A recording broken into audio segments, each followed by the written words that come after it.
Hi everyone, welcome to KCL Women in Business's Behind Every Woman event. Founded in 2014, KCL Women in Business uplifts and connects the female community by increasing access to career opportunities. We believe that empowered women empower women, and that includes all of you here tonight. There are three main aspects to our society. Firstly, insights. We host events that upskill our members. Secondly, initiatives such as the mentorship scheme and Behind Every Woman series to boost confidence. Thirdly, connections, both socially and professionally. We facilitate connections through networking roulettes and office visits to bridge the gap between top employers and students. These are our three aspects. With that, I want to say a warm welcome to everyone for our monthly series, Behind Every Woman. This series aims to spotlight women who create impact, exemplify courage, and drive real change in businesses around the world. We're delighted to welcome our keynote speaker, Anna Manz, Chief Financial Officer of the London Stock Exchange Group. Anna joined London Stock Exchange Group board as a director in November 2020. I'm also excited to welcome our host for the evening, Navya Sethi. Navya is president of KCL Women in Business Society and a final year business management student.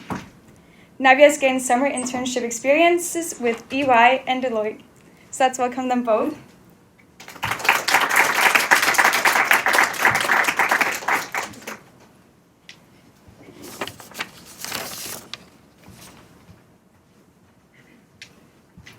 Welcome, Anna, and welcome to everyone. Thank you for joining us and taking out the time, especially on a rainy day, gloomy day. We really appreciate you coming here. And Anna, we're so excited to have you here with us today, and we have so much to learn from you. So thank you for taking out the time. And let's jump right in and start at the beginning. Can you tell us about your journey from the beginning and how it's been to the top so far? Did you always have a plan, and how did it all start from university to now being the CFO of LSEG today? Well, thank you for having me. Can you hear me? Yeah. So thank you for having me. And as I go, I know there's an opportunity for Q&A at the end. There is no question I won't answer. So feel free to ask them all, because I've sat where you sat, and I've sat all sorts of places along the way, and it's asking loads of questions that help you navigate your own journey. So I did chemistry at university. I honestly thought I was going to be a career chemist. Back then, this shows how old I am, you still had to do your own weighing accurately. As you did experiments, I hated it. It felt like cooking. So I realised the subject that I had loved all of my school career was not going to be the right thing for me.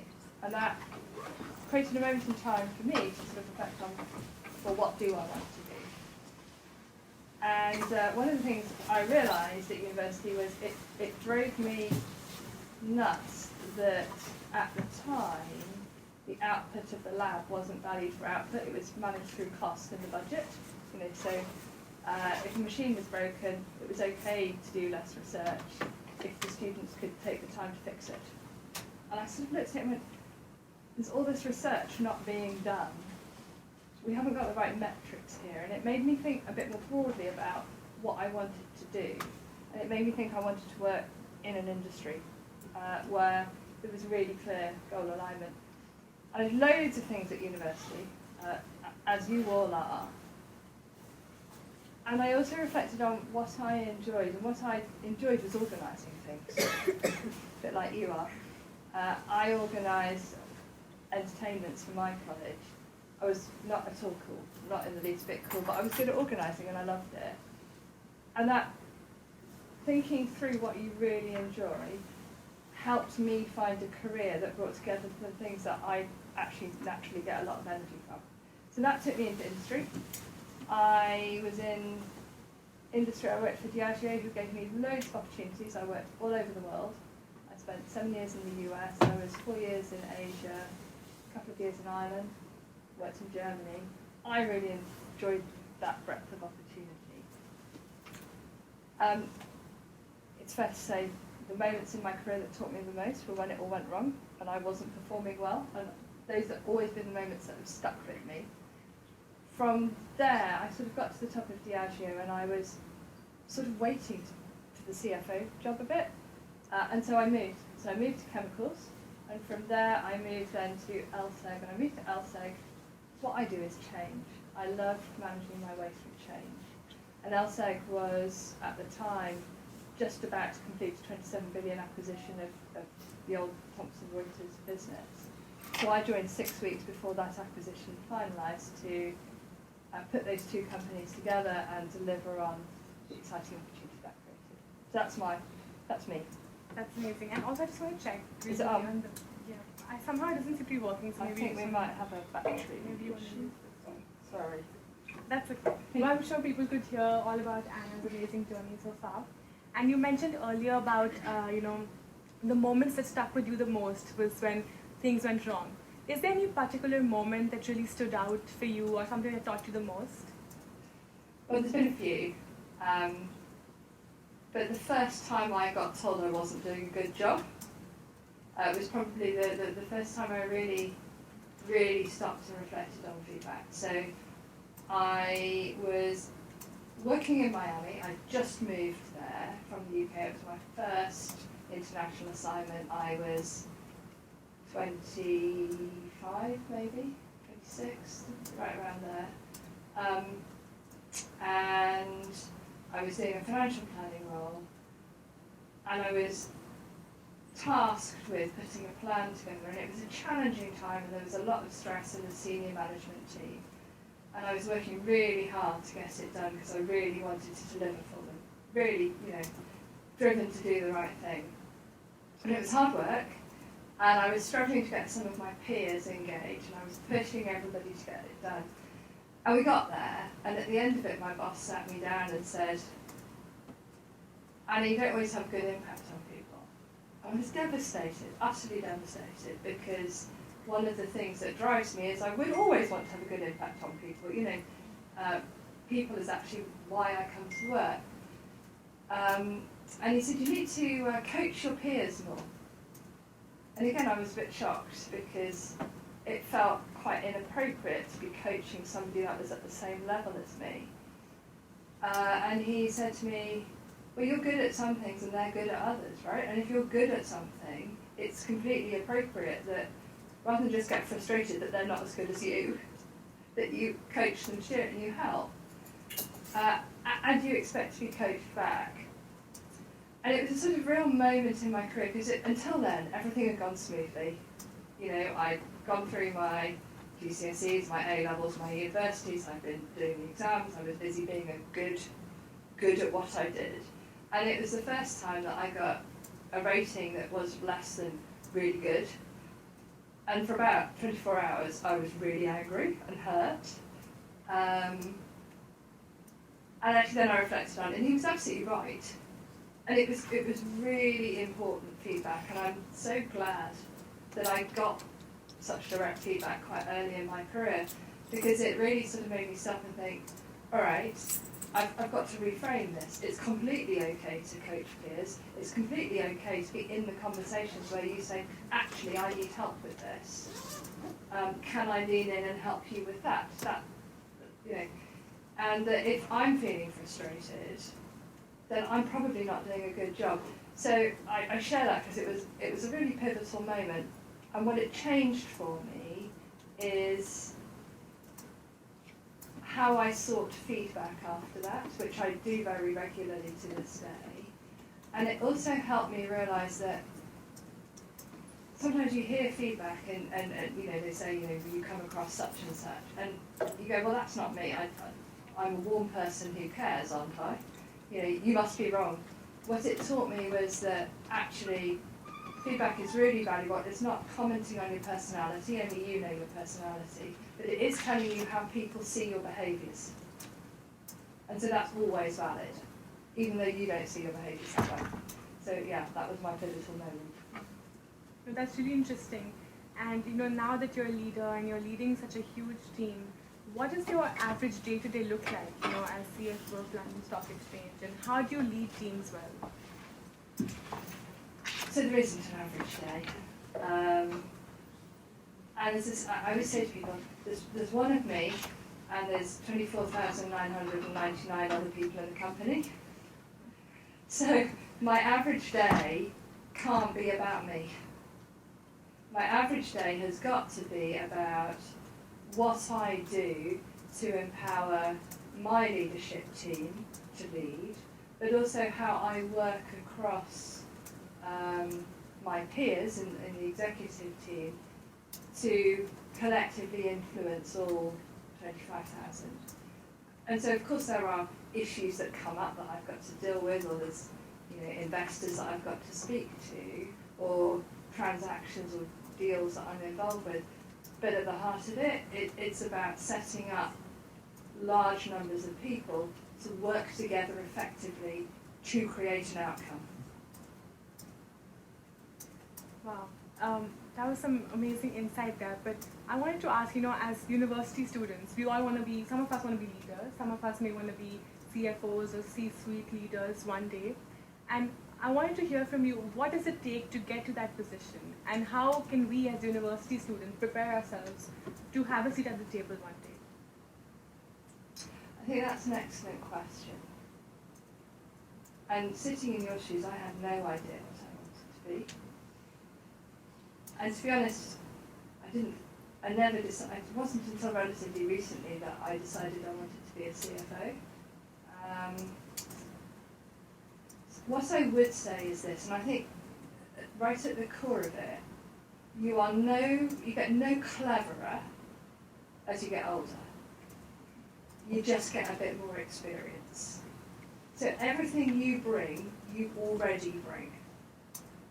All you get over time is a bit more experience to filter out why your idea might not work, or what you might need to think about when you implement it. But in all likelihood, the idea that you have today is just as good as it will be in the future. And I'll give you one example. I joined Diageo when I was early 20s. And Diageo is a drinks company, so it's Johnny Walker, Baileys, Smirnoff, Guinness, all sorts of beverage alcohol. And at the time, it owned wine, and at the time, it followed a total beverage alcohol strategy, so wine, beer, and spirits. And I remember thinking, I'm not sure that's obvious to me, how that all works and how it fits together and what the strategy should be. 17 years later, I was strategy director, and I asked exactly the same question, and we ended up selling the wine business. Now, my analysis or my thinking, the idea, was just as valid 17 years after I first thought it. I just had a better idea of what I didn't know and what questions to ask 17 years later. So what that really means is sit around the table because of who you are and what questions you have, and don't be ashamed to ask them. They're good questions. Be really curious and find out. Ask the questions to fill in the information gaps.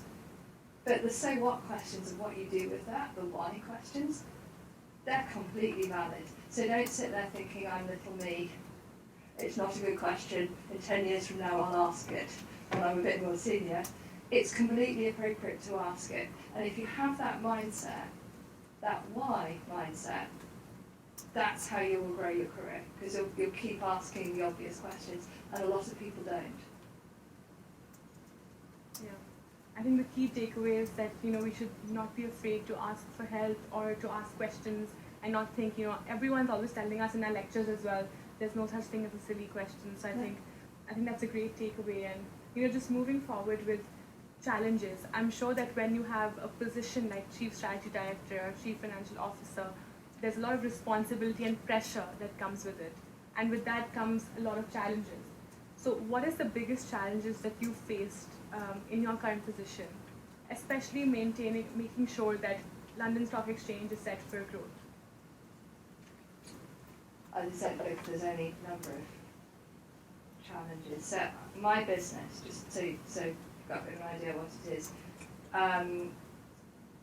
basically across multiple asset classes, so equities, debt, you name it, commodities, we offer all the data to help you decide what trade to do, the analytics to help you think about that, the trading venue on which to make the trade, mechanics to help you settle the trade, and that data then, all of the data out of the trading venue and the settlement feed the data lake. So think about it as the financial version of Amazon, because actually a lot of the value is in the data that allows you to then decide what you might want to do next time and learn how to make better trades.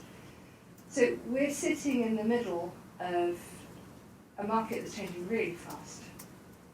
You know, the current economic environment, people need data more than ever. Tech is changing the ability to provide data. You've got employees wanting to work differently post-COVID in a hybrid world. And it's all moving really fast. And so what's the biggest challenge? Making sure that the organisation is agile and can adapt to that. And that we are executing, delivering, creating value, but at pace and course correcting as we go. So to give you an example, I joined the company 6 weeks before we closed on this big acquisition. So the old company was 5,000 people. We were buying a 20,000 person company, 27 billion, and it was lockdown. So I joined from my spare bedroom. And 6 weeks later, we put these two businesses together, and we had to sort of remove duplicate roles. I had to figure out who from which team was going to get what jobs, all of that. And for 6 months, that integration, that stitching together of two companies, sorting out who was running whom, how it all worked, everybody was doing it from their spare bedrooms.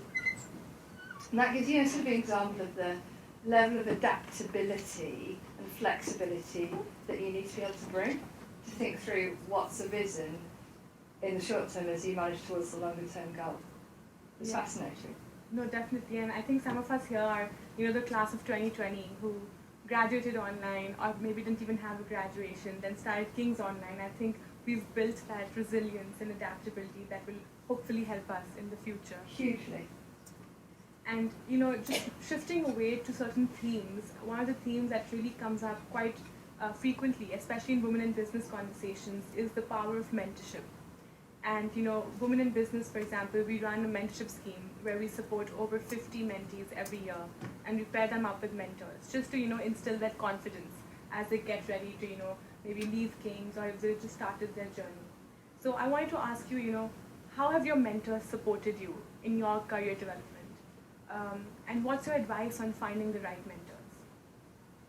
So I've never had a formal mentor, which by the way is gap. Probably because as I was coming through, mentorship was still quite a new thought. But I have had people that have looked out for me and therefore have behaved like mentors. Either my boss or sometimes just somebody I respected. And I guess what I'd say about that is sometimes just because somebody isn't labelled a mentor doesn't mean you can't effectively use them as one. Because sometimes when that chemistry clicks and you feel safe to ask the questions, that's when you get into the best conversations. And so I probably have naturally found mentors along the way. And back to that being curious, asking questions. If you're interested in people's business, their job, their role, their team, they're really happy to talk about it. Most people love talking about their job. So people are very good to give of their time. And if you find people that you kind of look at and you go, actually, I want to think through, I was really interested in how you did that, usually they're very, very happy to give of their time to help. So, yeah, I've had a lot of help along the way. I wouldn't say I've ever had a mentor as such, but I've got a large network of people that have been really supportive to me. And they've come from all sorts of different places. So, yeah, don't forget to look and catch them when you see them. And, just touching on that point about... Brilliant. Feels just hard working now. And thanks to my associates there who've given me slight hints to switch on the mic. But just going back to the theme of mentorship. Yep. And, as mentees, we expect, or when we build the relationship, there's a lot that goes into it because everyone says that mentorship is a two-way street. Sure. And as a mentor yourself, and in a position of power and leadership, how do you think you've supported your team? Because a lot of us, maybe society leaders or managers, and sometimes you want to figure out how we can support first years or second years who are struggling. Yeah, so I make a distinction between line management and mentorship. As a line manager, my job is to be a coach, and a coach really is to help somebody do their job better, and that's often about playing back real time when they were brilliant and why. And the why is really important actually. Most people are good at saying you did a good job, but they're less good at saying you did a good job because the way you framed that point really landed it in a non-controversial way, so that you sort of you really capture the behaviour, and also when it goes less well. So I think that in the moment conversation, validation, particularly validation of good, as well as when you raise that point in that way, actually it landed as quite defensive, and I don't know if you noticed, but the tech team started bristling a bit, and you lost them, and they didn't listen to the very good point you made next. Mentorship is slightly different, because mentorship is outside of the line, and mentorship is about talking through experiences. And the first thing I'd say is, there's an awful lot of mentees. I have quite a number of mentees. I'll come back to that in a minute, actually. A lot of mentees don't put the work in. So, there's a good number of people that come for the first meeting, and they take the action, but they don't actually then follow through and put the second and third meeting in. Or they'll put the second meeting in, but they never actually they left the first meeting with some clarity about some things they were going to experiment with, but had never actually been brave enough to give it a go, or hadn't kept it front of mind. So I think the first thing I'd say as a mentee is those actions, the things that you think about coming out of the session, where you think, actually, I'm going to try and do something differently, the real skill is actually in getting yourself to do it, and hold yourself accountable to not just do it once, but start to build in that as a way of being. So that's a thought for mentees. In terms of mentors, I think it's really about listening really hard, being really curious, and playing back what you've heard.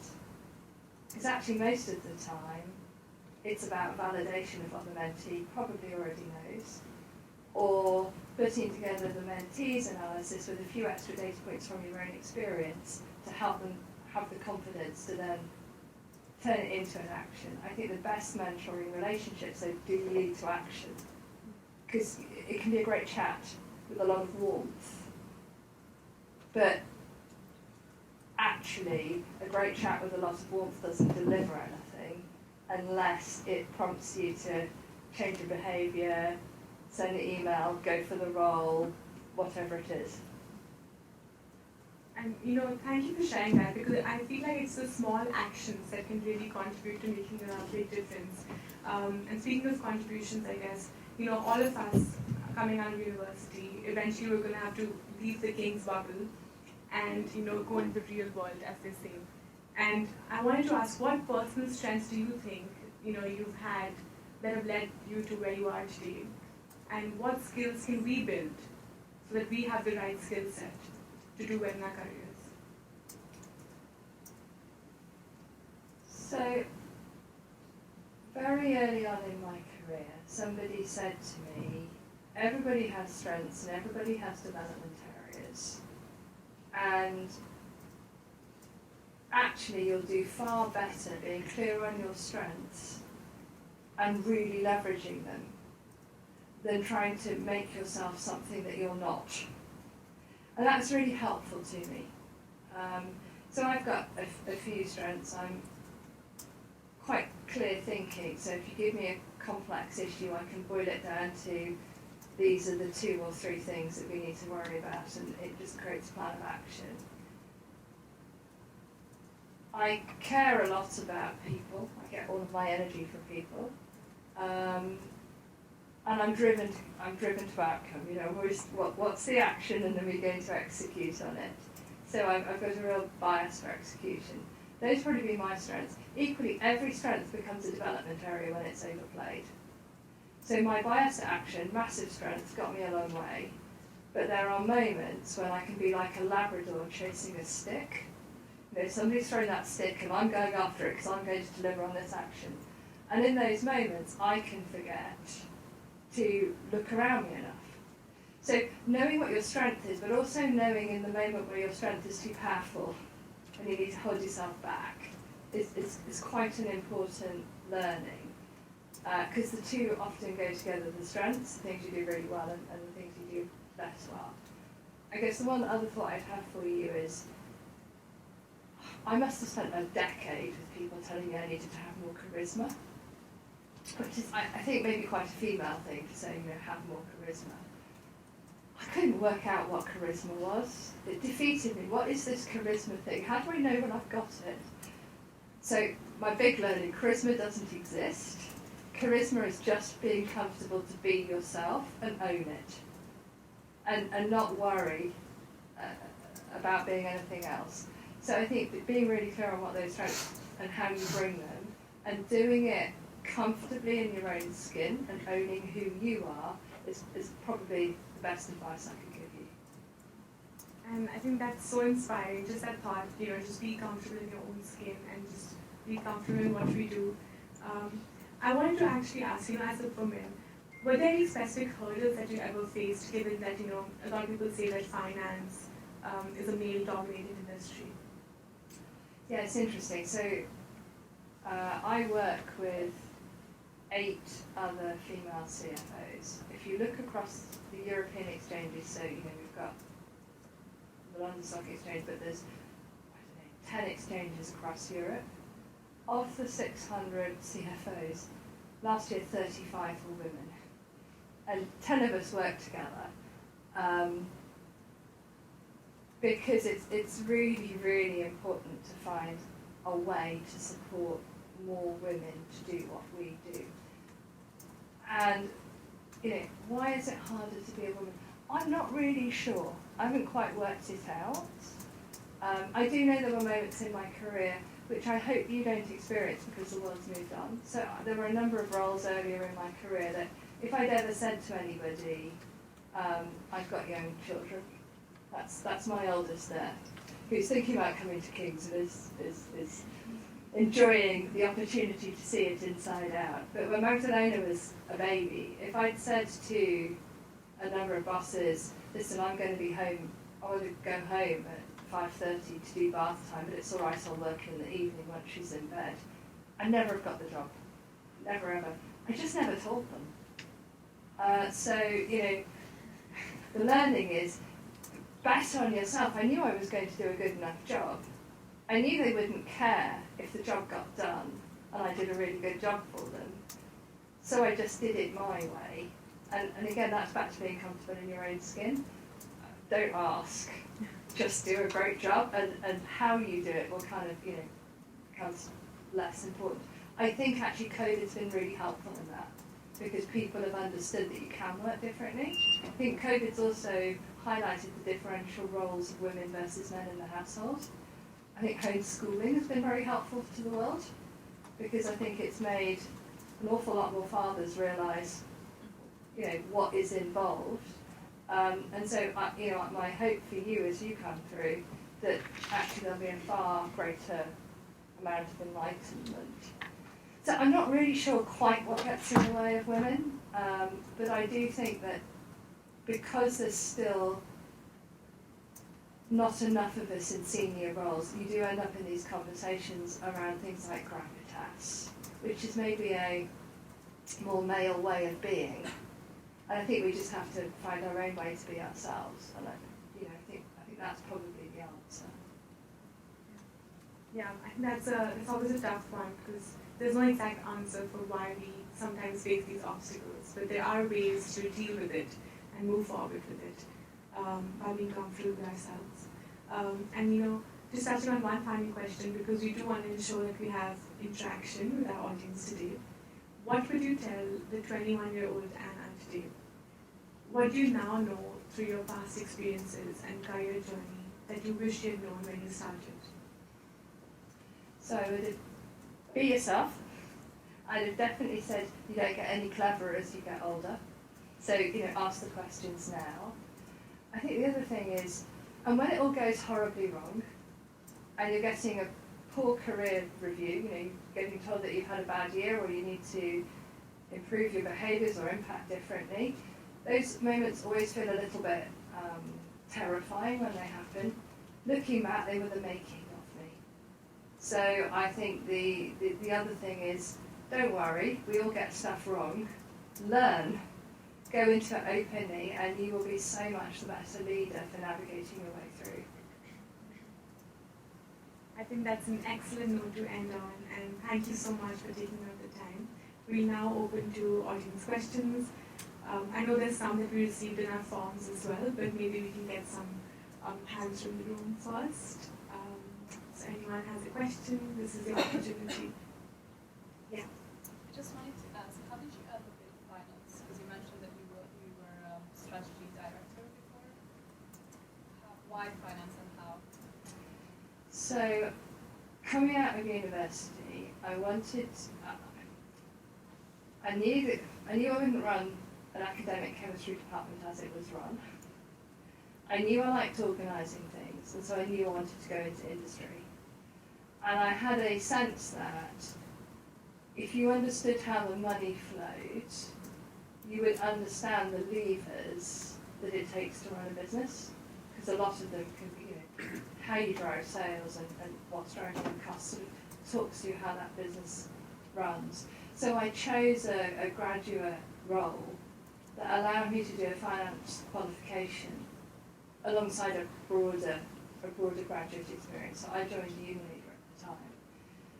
And I've always been loosely around finance, but I've moved out of it into general management sometimes. I've moved out of it into strategy, but I've often come back to it. And the reason I'm in finance is because I'm an excellent number 2, but I suspect I would be a mediocre number 1. And I like being really good at what I do. I really enjoy being good at what I do. And I think the commercial skills that I bring make me a really good CFO because I'm a very commercial CFO. I'm not sure I'd be a very good CEO because I quite like being a number 2. And sort of some of that is about knowing where you get your energy from and what makes you happy. Yeah. So, as we know, tech is developing at a really fast rate, and I want to know, how are you in your role learning as time moves, and what are the methods you're looking at in terms of upskilling and learning, especially when it comes to tech? Because you did mention how data has become so important, so I want to know, as you said you did Chem, and then in your graduate roles around finance, what about the tech aspect? Yeah, so I mean, look, my current business is effectively fintech. And that has been really interesting for me. So my prior business was specialty chemicals. There you're building a chemical plant that takes 8 years to build and then will run for 2 decades. So that's one time frame. Now I'm in a world that is effectively fintech. It's about getting product to market quickly through tech development. And actually I've spent the last 6 months working with Microsoft on how we partner with Microsoft to really accelerate tech in financial services. And it's been a hell of an education.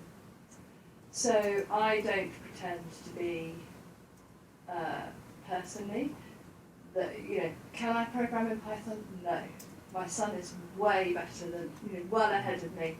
But I do read and stay across everything, and most importantly, I think it's really important that I understand the challenges our tech teams have and why. Because actually, as you get down into it, and my big learning from working so closely with Microsoft is that they have skills about how to manage tech teams in a way that brings the customer, the tech team, and the product team really closely together, so that our tech guys are as close to the customer as possible in development of product that we didn't have structurally built in. Because the closer you can get the customer into the world of the developer, the faster you move to build product and get that product into tests with customers and turn it into revenue. So that's a long way of me saying I really like to understand. I'm not specialist like the specialists are in any of the companies I'm in, and I wasn't specialist like the chemists were in my last company. But understanding their issues and understanding how to get their knowledge into the things that you can get to customers to solve customers' problems quickly is the real magic. And actually, particularly for our tech teams, understanding their challenges, which is about having the right tooling, having the right environment to work in. If you can solve those, the rest starts to happen. Does that make sense? It does. Yeah. Hey, this kind of adds on to the question. Since you've been with different companies and you've traveled a lot, I wanted to know, how do you adapt to this change? Is there like a strategy that you go through, or are you just head in and see how it flows? Oh, that is a really good question. So it's interesting. There's a what that you have to learn. So the industry, tech, the subject matter, the country, and then there's a how piece. What is the culture? How do people work around here? Be it in a different country or be it in a different company. And actually the risk is you spend lots of time on the what. I don't know this business, I don't know the competitors, I'm just going to go and learn it. And actually that's the easier piece. The harder piece is building the relationships to unpick the culture.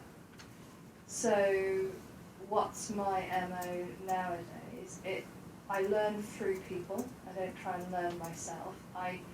If I can get teams to teach me things, then I'm building the relationship at the same time as I'm learning.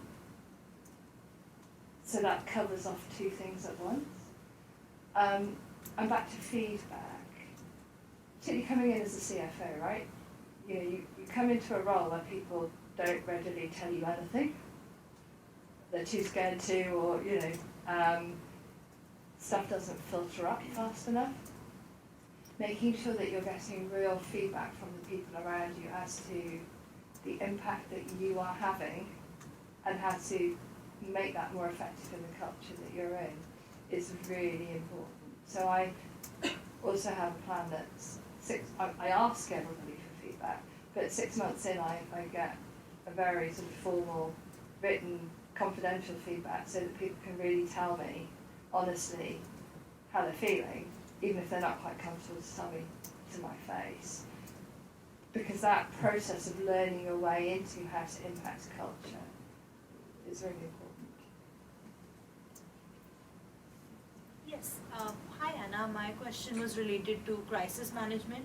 So you joined LSEG in 2020 during the COVID era, and the financial markets were really unstable as they are now as well. So how do you cope with the pressures that come with such a fast-paced environment, and how do you keep your calm and thrive at the same time? Yeah, we've had a few moments of significant uncertainty.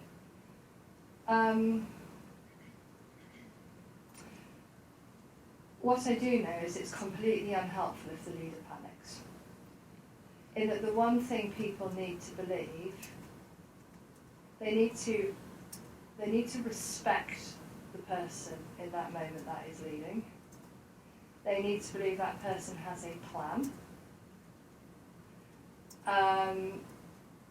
And it's even better if they believe that person will listen to them and amend their plan and improve it based on their input. So I guess the value, it's funny, when I had kids, it was, in some ways it was really helpful, because what defines me is my kids. The only thing that, if I describe myself and my success in life, my ultimate KPI will be when I'm 80, my kids will be in lovely, happy relationships with whomever, doing what makes them happy and thriving. And so anything that goes wrong in the short term is small in the greater scheme of things. And that sort of one step back distance is really important, because as soon as your identity gets tied up with the successful outcome of what you're in the middle of, actually you can lose your judgment, because the judgment starts to be about whether you look foolish or whether your reputation is hurt, rather than, and it can make you a lot more risk averse. So I think the other piece is just sort of making sure you've got your distance right from the issue and are looking at it with the right perspective, that one step back. Thank you so much for that. You already touched on this, but how has your definition of success evolved throughout your career and life? It's funny, I've always sort of, even when I was 18, I joked that, one thing I wanted was kids and dogs. That would be success. And it is, I guess, at different points in my career, I thought, I'm there, I'm going to stop at this level. Feels like I've got the right balance between family and home and work. And then, within a couple of years, something happened and the job came up that was a bit bigger, and I thought, actually, I'm bored of working for people on this. I think I could do a better job myself. I think I'll go do it. So I think my definition of success has sort of grown with me. I didn't start out going, I want to be a CFO, and I think if I did, I would have found that overwhelming. My personal definition of success has been nearer in, and that's helped me, actually, because it sort of takes the pressure off. The other thing that, again, this is a mental frame that has helped me. When I had children, I never, more than my husband and I, we agreed that I would go part-time if and whenever I needed to go part-time. And in my head, I've never agreed to stay full-time. I've still got the option to go part-time. I just never have. But in some ways, for me, having had that conversation meant that I always knew what plan B was, and it took the pressure off of plan A if plan A wasn't working. So I suppose that's a long way of me saying I haven't sort of set out to go up here, because I think I would have beaten myself up and found it, I don't know that I would have got there. Lots of little steps for me has helped, and actually always having the option to go and do something different in some ways has enabled me to be more bold about staying and taking the step. That might sound like quite perverse logic, I acknowledge. How do you keep your work-life balance with such a big job? And maybe do you have a habit that keeps you going on a daily basis? So, the two thoughts. I've got a couple of boundaries. It helps me a lot to do regular exercise, because it just keeps everything in sort of perspective. So that is planned into my world. And then I make choices about what else I do. And that means that I'm not at every sports day, mostly because that was the thing my kids didn't want, wasn't important to my kids. So I make choices about what I do around the family, and also what I don't do. And nowadays, with older children, it's they tell me where it's really important I am versus not. And that's helped me. It's interesting. I read some, I don't know if you've come across Frances Fry. She's a professor at Harvard that's done a lot of work for a lot of the big tech companies. She's really good actually, and she's written a couple of good books.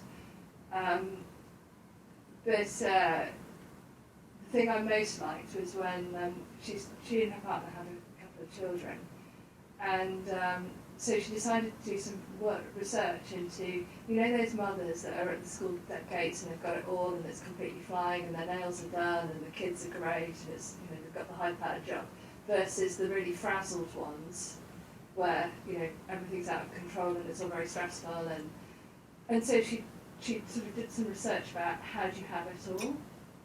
And the one thing that came out of that research was choices.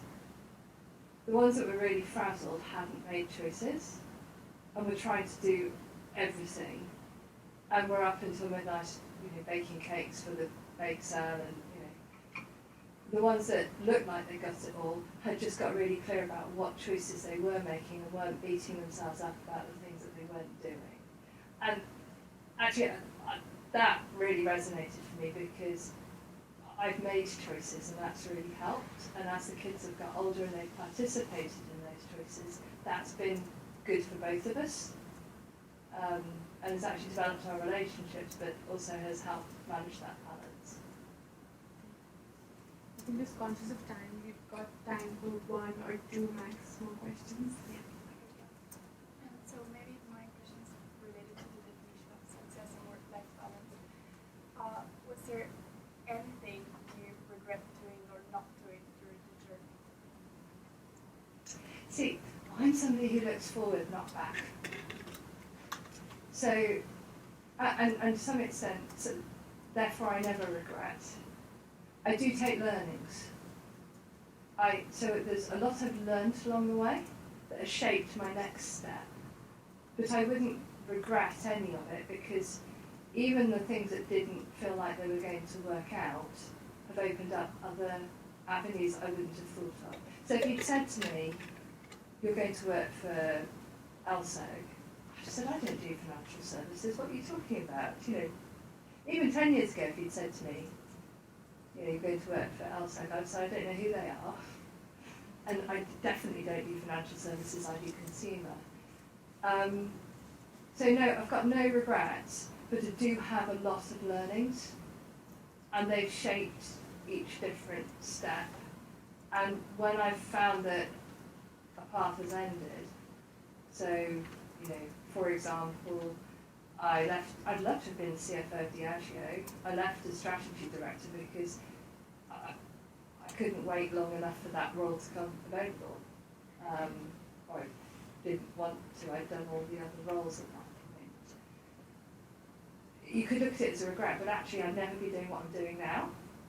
And making the move to CFO in a new company actually really proved to me what was my skill versus the relationships and the 20-year knowledge that I had of the company. If I'd made that move in Diageo, it would have been a fabulous role. I'm not sure I would have been as clear as to what of it was me and my skill versus the fact that I had 17 years of relationships and knowledge. So, yeah, I tend to look forward. Thank you. So, do you have any advice for new graduates who want to work in the finance industry? So, my advice, go get a role that you think you're going to enjoy. Think really hard about what you enjoy. Different industries give you different things. And if you get it wrong, change. Don't think you're failing and try even harder to enjoy it. Some cultures, and actually the other thing I'd say to you is industry is relevant, different industries give you different things, but actually company culture is hugely relevant. There are cultures that I go into and people really enjoy me, and there are other cultures that I just don't fit into. I'm no better or worse in terms of what I bring, but in some environments, the culture and my skills come together and I'm excellent, and other places I'm rubbish. And if you go to a place where you feel like you don't fit, that's not about your skills or capability, that's probably that you're just not the right cultural fit, change it. you only live once. Well, that's all the time we have today, but thank you so much, Anna, for taking out this time from your busy schedule with us today. And thank you to our attendees for coming as well. And thank you to the Women in Business team who worked really hard to put this all together. And I think it would be amazing if everyone from the team could just stand up so we can give them an applause as well.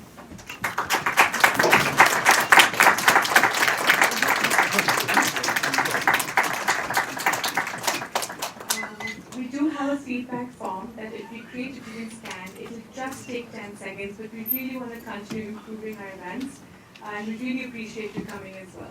So thank you very much and have a great evening. And good luck with it all.